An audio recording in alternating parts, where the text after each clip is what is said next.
नमस्कार, मी अनुपमा खानविलकर. आपण पाहताय झी 24 तास. एका विशेष कार्यक्रमामध्ये आज आपण भेटतो आहोत.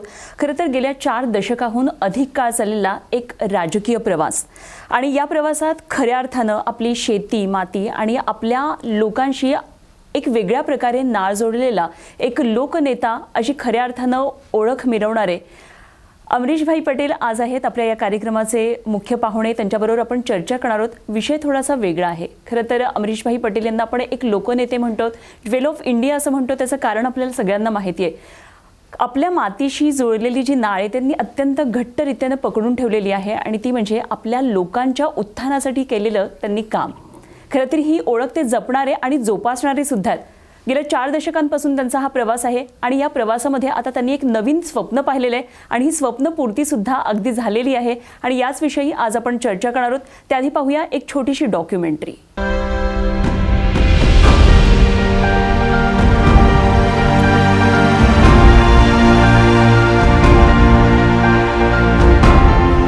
धुळे जिल्ह्यातल्या शिरपूरमधील ही इमारत पहा.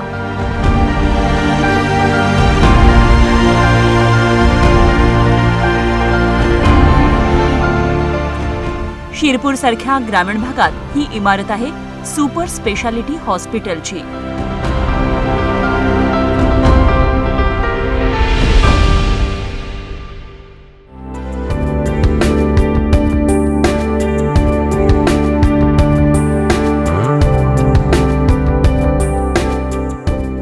मुंबई पुण्यासारख्या शहरासारखं एक अत्याधुनिक हॉस्पिटल शिरपूरमध्ये उभं राहिलंय.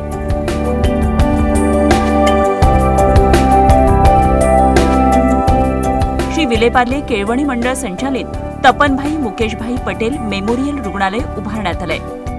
आमदार अमरीशभाई पटेल आणि भूपेशभाई पटेल यांच्या संकल्पनेतून या सुसज्ज हॉस्पिटलची उभारणी झाली आहे.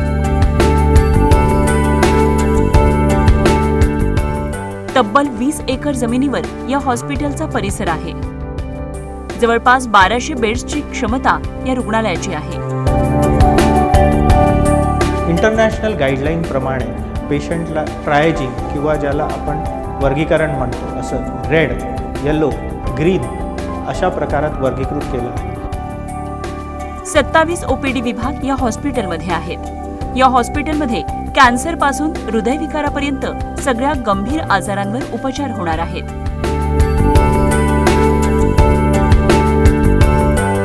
या उपचारांसाठी रुग्णांना मुंबई पुण्यासारख्या शहरात जाण्याची गरज भासणार नाही. हे एक न्यूमॅटिक शूट आहे. या शूटने अख्ख्या हॉस्पिटलमध्ये आपण रुग्णांचे सॅम्पल तसेच रुग्णाला लागणारी औषधं काही सेकंदातच कुठल्याही माणसाशिवाय आपण मागू शकतो किंवा पोचवू शकतो. या रुग्णालयात जागतिक दर्जाच्या आरोग्य सुविधा देण्यात येणार आहेत.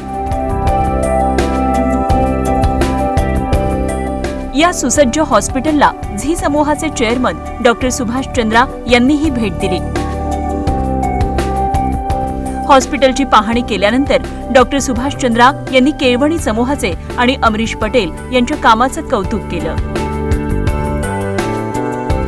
रुग्णालयातल्या आयसीयूत रुग्ण वर्गीकरणाच्या जागतिक प्रणालीचा वापर करण्यात आलाय, जेणेकरून रुग्णांवर गरजेनुसार उपचार होणार आहेत.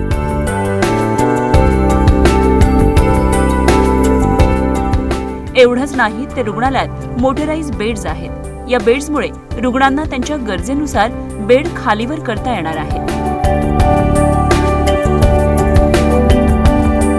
रुग्णाला किती कम्फर्ट लेवल येऊ शकते, त्याच्या ट्रीटमेंटमध्ये कुठलीच प्रकारे ऑब्स्टेकल येणार नाही, हा विचार करून प्रत्येक बेड हा बनवण्यात आलेला आहे. ऑपरेशन थिएटर्सही जागतिक दर्जाची आहेत. ऑपरेशन थिएटर उभारणीत ड्रॅगन नावाची जगातली क्रमांक 1 ची कंपनी आहे. या कंपनीकडून रुग्णालयात सुसज्ज असं ऑपरेशन थिएटर उभारण्यात आलंय. या ऑपरेशन थिएटरमध्ये आपण robotic surgeries, laparoscopic surgeries, open surgeries, in fact heart surgeries सुद्धा आपण या ऑपरेशन थिएटरमध्ये करू शकतो. एवढंच नाही, तर आजाराचं तातडीनं निदान करण्यासाठी MRI मशीन बसवण्यात आले. तसंच 8 सोनोग्राफी मशीन्सही बसवण्यात आले. MRI machine 1.5 Tesla helium free, जे सर्वात अत्याधुनिक आणि जगामध्ये 6वं किंवा 7वं मशीन आहे जे आपल्या हॉस्पिटलमध्ये श्री अमरीशभाई आणि भूपेशभाईंनी आपल्या सर्व शिरपूरच्या जनतेसाठी आणलेलं आहे.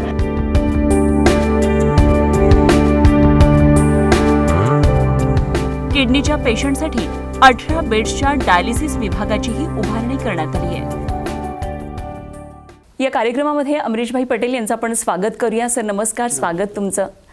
सर तुम्ही एका वेगळ्या स्वप्नपूर्तीकडे जातात, मात्र शिरपूर ही आपली कर्मभूमी आहे. आपण तिथल्या लोकांसाठी खूप काम केलं, अगदी त्यांच्या शेती मातीपासून ते त्यांच्या शैक्षणिक आर्थिक उत्थानासाठी खूप मोठं काम केलं. तुम्ही आता एक खूप वेगळं स्वप्न घेऊन त्यांच्या पुढे गेलेले आहात, ते म्हणजे तिथे बांधण्यात येत असलेलं खूप मोठं हॉस्पिटल. तर काय नेमकं तुम्हाला ही काय त्याच्यामागची प्रेरणा काय आहे? महत्त्वाचं असं आहे की मी जेव्हा पॉलिटिक्समध्ये 85मध्ये आलो त्यावेळी मी तिथला नगराध्यक्ष झालो आणि नंतर माझ्या मनामध्ये हे होतं की महाराष्ट्रात एक सुंदर सगळं शिरपूर बनवू आणि त्याच्यामध्ये थोडाफार मला त्यावेळी चान्स मिळाला आणि 90मध्ये मी आमदार होऊन गेलो. आमदार झाल्यानंतर खरी माझी विचारधारामध्ये बदल यायची सुरुवात झाली. कारण मी लास्ट गावामध्ये जायचो आणि ते सगळे गरीब गाव होते आणि आदिवासी गाव, आमचा एरिया आदिवासी होता. त्यामुळे जेव्हा लास्ट गावामध्ये मी सकाळी 6ला उठून 7ला पोचून जायचो, तर ते गरिबी आणि ते जे जीवनामध्ये जसे ते राहत होते त्याच्यामध्ये कसं बदल घडवायला पाहिजे, ग्रामीण भागाचा कसा विकास करायला पाहिजे. आणि ग्रामीण भागाचा विकास नाही झाला तर महाराष्ट्रामध्ये मुंबईसारखे मोठे सिटी तुम्ही बनवणार, पण जे लास्ट माणूस आहे त्याच्याबद्दल कोणी विचार करायला तयार नाही आणि ते करण्याची आजची गरज आहे. जे मला बदल घडवायचे आहे त्यासाठी मी आपल्याकडे तुम्ही पाहता गरीब लोकांना धुळ्याला जाणे, नाशिकला जाणे, मुंबईला जाणे फार मुश्किल आहे. तर आरोग्यासाठी आम्ही एक हॉस्पिटल बनवलं आहे. असं समजा मुंबईच्या बरोबरीच्या हॉस्पिटल आहे. 1200 बेडचं मी त्याची पूर्ण हॉस्पिटल बनवलं आहे. त्याच्यामध्ये 380 आता फेब्रुवारी एंड नाही तर मार्चमध्ये CM साहेब जेव्हा टाईम देतील तेव्हा त्याच्या उद्घाटनासाठी मी बोलवणार आहे. विविध टाईपचे आम्ही कॉलेजेस बनवले. ॲग्रिकल्चर कॉलेज आहे, फार्मसी आहे, परत स्कूल एकदम टॉप क्लास बनवलेले आहे. तर हे सगळं करता करता मी एक विचार केला की आपण हॉस्पिटल बनवलं तर हे गरीब माणसाला न्याय मिळेल आणि त्यासाठी मी हॉस्पिटल तिथे एकदम चांगला बनवतो आहे.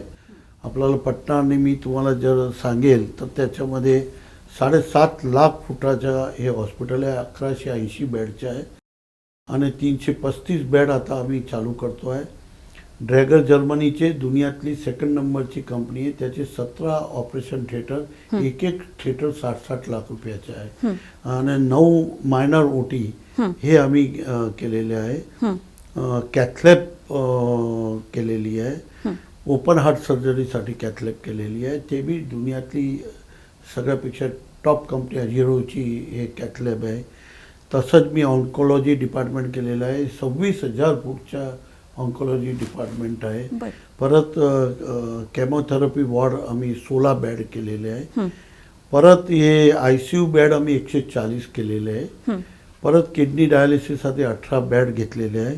पॅथॉलॉजीची आम्ही 25,000 स्क्वेअर फीटची अत्याधुनिक नाशिक डिव्हिजनमध्ये, नाशिकला बी नाही आहे अशी मोठी लॅब बनवलेली आहे आणि फुल्ली ऑटोमॅटिक लॅब आहे. ब्लड टाकलं का संपूर्ण रिपोर्ट येऊन जातील, जे बॉम्बेला काही जागावर आहे, काही मोठे हॉस्पिटलला. तसं आम्ही शिरपूरला ते बी आम्ही केलेलं आहे. इमर्जन्सी ट्रीटमेंटसाठी 34 बेड ठेवलेले आहे. ऑक्सिजनचं वगैरे सगळं केलं आहे. आणि लिस्ट ऑफ मशीन जे आहे, MRI आहे, CT स्कॅन आहे, अल्ट्रासोनोग्राफी आहे, एक्सरे डिजिटल आहे, BMD मशीन, बॉर्न कॅन्सरचं मशीन आहे, मॅनोग्राफी आहे, फिलिप्सचे सगळे मशीन आहे, GE, फिलिप्स, फौजी असे सगळे वर्ल्ड क्लास नंबर 1 कंपनीचे आम्ही सगळे मशीन मशीन घेतलेले घेतलेत. आहे. हां सर, मला हाच प्रश्न विचारायचा होता. खरं तर एक राजकारणी म्हणून किंवा एक उद्योजक म्हणून आपण तिथे प्रॉफिटेबिलिटी बघू शकतो. आपण एका मोठ्या सिटीमध्ये जर आपण असं हॉस्पिटल उभारलं तर त्यामधून आणखी थोडा फायदा होऊन आणखी वेगवेगळ्या ठिकाणी आपली आणखी हॉस्पिटल्स किंवा अशा प्रकारच्या संस्था उभारतील असा एक कुठेतरी हेतू कोणाच्या तरी मनामध्ये असू शकतो. मात्र तुम्ही शिरपूरसारखा तालुका निवडला, त्यामध्ये एक छोटंसं गाव निवडलं, म्हणजे असं किती लोकांना हा फायदा होणार आहे? हजारो लोकांना याचं बेनिफिट मिळणार. मी आज सांगून देतो, नंदुरबार, धुळे, जळगाव, खंडवा बाजूमध्ये, खरगोन, हे 5 डिस्ट्रिक्टचे लोक माझ्याकडे येतील. कारण मी एकदम नॉमिनल फी मध्ये त्यांना ट्रीटमेंट करणार आहे. दरवर्षी मी एक विचार करून ठेवलाय, 25 करोडपेक्षा जास्त, 50 करोड मी लॉस आला तर माझी संस्थाचे डायरेक्टरने पास केलंय, आपण ते सहन करू. आणि तुम्ही ते गरीब लास्ट माणसासाठी करतायत. आम्ही 37 ट्रस्टी आहे इथे, त्या सगळ्यांनी सांगितलं की तुम्ही करा. तिथे मेडिकल कॉलेज येतोय, तिथे आयुर्वेदिक हॉस्पिटल ते बी फेब्रुवारी मार्चमध्ये चालू करणार आहे. होमिओपॅथिक बी आणतो आहे, डेंटल बी आणतो आहे. ते एक टाईपच्या मेडिकल हब तयार करणार आहे आणि कॉलेजेस बी त्याच्याबरोबर करणार आहे. हे सगळं ह्यासाठी करतो आहे की लास्ट माणसाला, गरीब माणसाला त्याच्यामध्ये मदत मिळायला पाहिजे. आणि इतकं महागडा हॉस्पिटल आहे, पण मी तुम्हाला आज सांगतो, गव्हर्नमेंटची 98% योजनामध्ये मी ते चालवणार आहे. म्हणजे तरी मला लॉस तो येणारच आहे, पण लॉसचं मला पाहायचा नाही आहे. आणि त्याच्यावर आम्ही 1 रुपयाची लोन घेतली नाही आहे. आतापर्यंत 250 कोटी रुपये लावलेले आहे, पण आम्ही लोन नाही घेतली. कारण लोन घेतली तितकं व्याज भरावं लागेल. त्यामुळे संस्थाने नक्की केलं की लोन नाही घ्यायची याच्यावर. आणि ते गरीब लास्ट माणसाला मदत मिळायला पाहिजे. आणि इतकं भयंकर मेडिकल महाग होऊन गेलेलं आहे. इवन मेडिकल स्टोअरमध्ये बी फार महागडं सगळं चाललंय. तर ते कमीत कमी पैशामध्ये स्टोअर बी आणि ते बी आणि सगळंच एकदम गरीब माणसाला परवडेल असं मला हे सगळं करायचं आहे. आणि हे लास्ट, आता आमची वय बी 75 होऊन गेली, आता किती वर्ष राहील, तर कमीत कमी आमच्या नाव तरी राहायला पाहिजे की एक माणूस होता की त्यांनी हे सगळं करून गेला. हे सामान्य गरीब माणसाच्या जीवनामध्ये बदल घडून आणलं आणि ते बदल करणारच आहे. अजून 5 वर्ष राहिलो ते सगळी मेडिकल कॉलेज, तुम्हाला डेंटल कॉलेज, ही सगळी कॉलेजेस मी काढणार आहे. त्यामुळे तिथल्या मुलांना ते बी बेनिफिट मिळणार आहे. आज मी मुंबईला, तुम्हाला तर माहिती आहे, मिठीबाई NM, DJ संघवी, NMIMSचा मी चान्सलर आहे, त्याचा प्रेसिडेंट आहे. मी जेव्हा हे झालो अध्यक्ष, तेव्हा फार कमी 15, 20, 18 हजार मुलं होती. आज आमची सर्व बॉम्बेमध्ये तर आहे, बँगलोरला आहे, हैदराबादला आहे, न्यू बॉम्बेला आहे, धुळ्याला आहे, शिरपूरला आहे, इंदोरला आहे, परत चंडीगडला आहे. आणि आता अहमदाबादला आता 4 दिवसापूर्वी मला कॅम्पसची परवानगी मिळालेली आहे.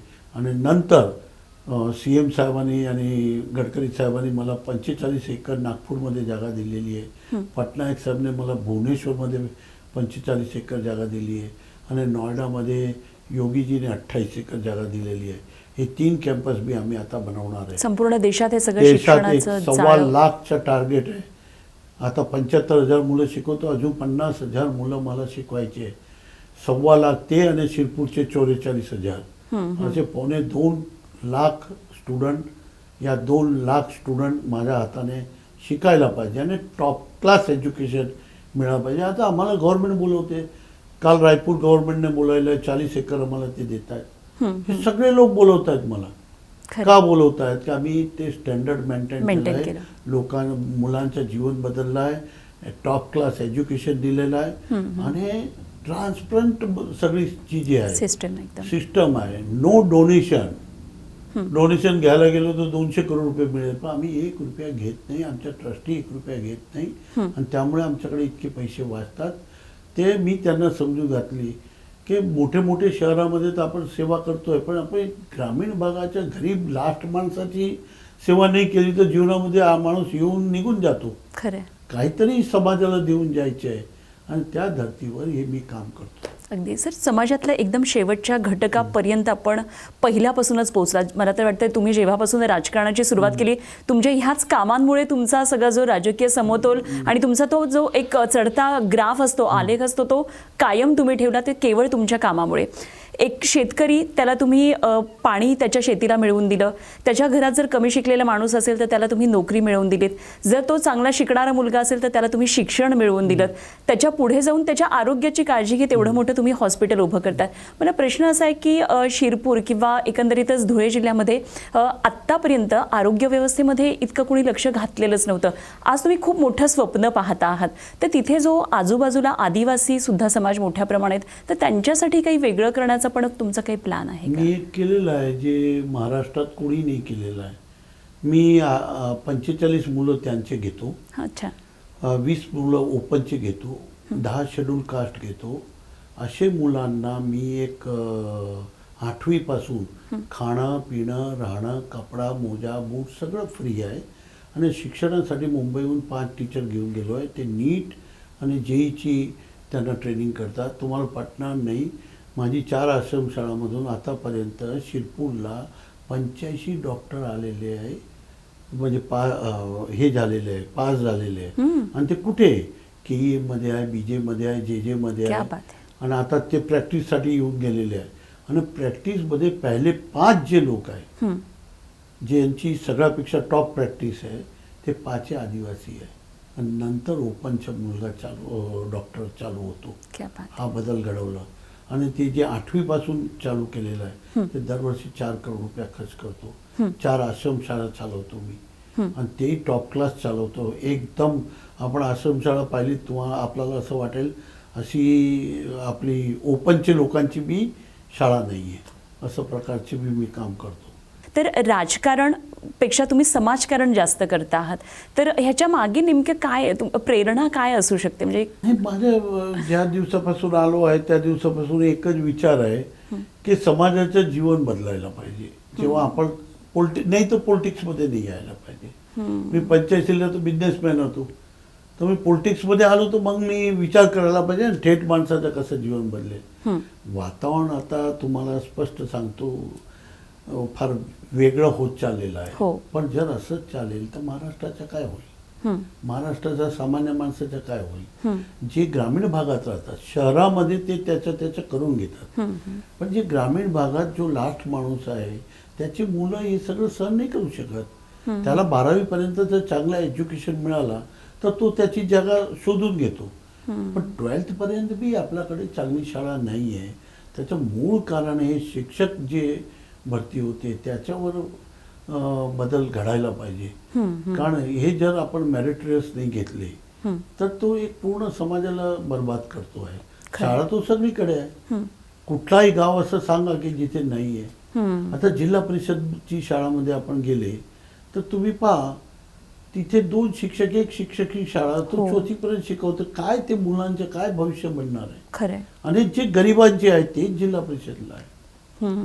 तर मी शासनालाही आपला मार्फत सांगतो की याच्यावर फार महत्त्वाचं लक्ष घालण्याची गरज आहे. खरं आहे. सर, मला आणखी एक खूप महत्त्वाचा प्रश्न विचारायचा आहे. खरं तर तुम्ही अशा क्षेत्रामध्ये आहात की तिथून सगळे बाकीचे जे फील्ड्स आहेत ते तुम्ही खूप जवळून पाहता.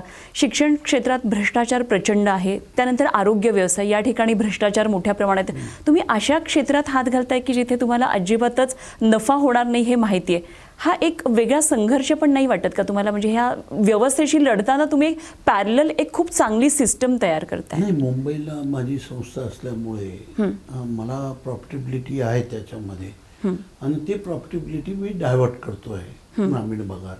की जनरेशनसाठी आपण महाराष्ट्रात जन्माला आलेलो आहे, त्या धरतीचं काहीतरी देणं लागतं की नाही, ते समाजाला देणं लागतं का नाही.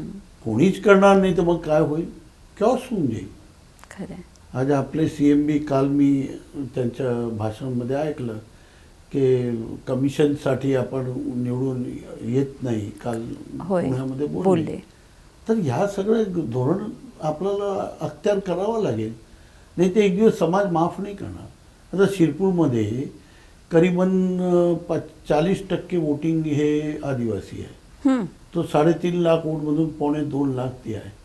तुम्हाला असं वाटत नाही की त्यांची काहीच केलं नाही आणि त्यांना असंच राहू दिलं आणि असंच खाऊ दिलं. तर एक दिवस पूर्वी जसं लष्करची लढाई होत होती ते आपला मोठे समाजावर ते होणार नाही असं वाटतं तुम्हाला?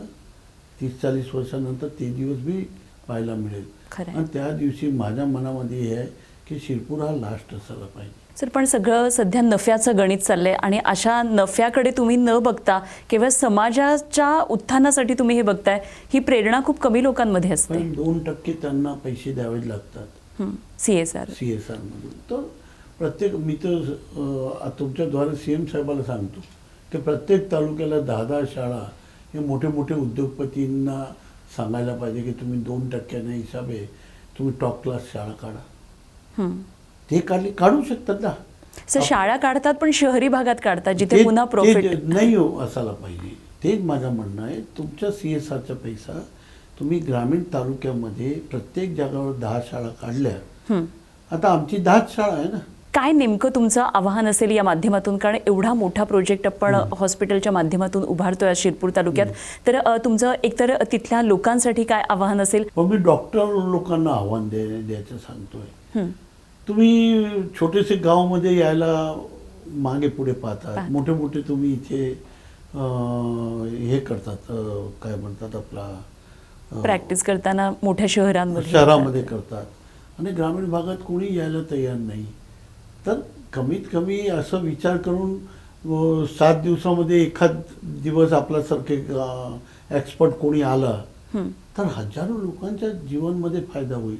खरंय.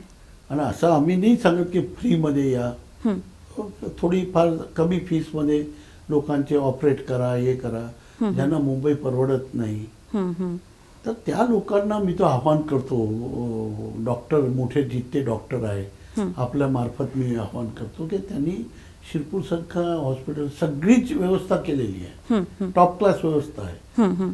असंही नाही की राहण्याची व्यवस्था नाही, राहण्याची व्यवस्था बी टॉप क्लास आहे. तर थोडासा टाइम द्यायला पाहिजे आणि काही करायची कोणाची इच्छा असेल मनापासून तर आम्हाला अप्रोच व्हायला पाहिजे. खरं तर एवढी मोठी यंत्रणा उभारताना त्यामध्ये आज जो काम करणारा खऱ्या अर्थानं माणूस आहे तो सुद्धा तिथेच तयार होणार आहे आणि त्या दृष्टीनं तिथली जी जनता आहे त्यांच्यासाठी एक नवी वेगळी संधी खरं तर तुम्ही निर्माण करून देताय.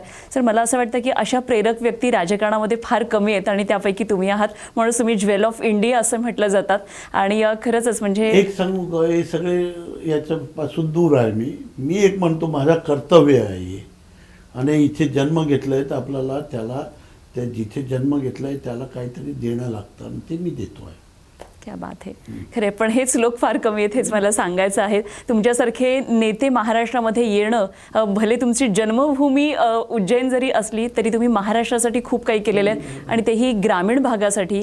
कारण माझ्या मागे वारसा आहे. सरदार पटेलच्या मी ग्रँडसन आहे. हो, त्यामुळे माझा वारसा त्यांचा आहे, त्यामुळे त्याला पुढे घेऊन जातो आहे. खूपच छान. सर खूप शुभेच्छा तुमच्या या सगळ्या कार्याला आणि असंच कार्य तुमच्याकडून होत राहो अशी मी अपेक्षा करते. आज तुम्ही झी 24 तास बरोबर बोललात, हा संवाद साधलात त्याबद्दल खूप खूप धन्यवाद. नमस्कार. थँक्यू.